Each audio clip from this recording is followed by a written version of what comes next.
How to build LinkedIn profile for freshers. Hey everyone, welcome back to our channel. In this video I'm going to guide you on how you can basically build a LinkedIn profile for freshers, so make sure to watch the video till the end. Now if you would like to build your LinkedIn profile for freshers, all you have to do is go ahead and then first of all launch the LinkedIn application here, and once you launch the LinkedIn app, just come to your profile page by tapping the profile icon and going to the view profile button. Now chances are that if you are a fresher in any sort of professional field, you are most likely lacking experience in any field in terms of professionalism. So if you scroll down here, you might not have enough experience to add about yourself, but you can always add an about section as to what you would like to do, what your vision is, and so on, so that anyone who visits your profile would be able to read this segment.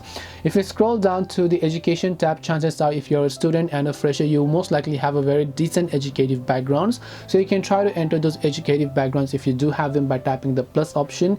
Then you can also choose to add some of the licenses or certifications that you might have achieved from anywhere. So hope this video helped you guys. If you have got any questions, then feel free to leave them down below. Thank you for watching till the very end of this tutorial, and see you soon in our next video.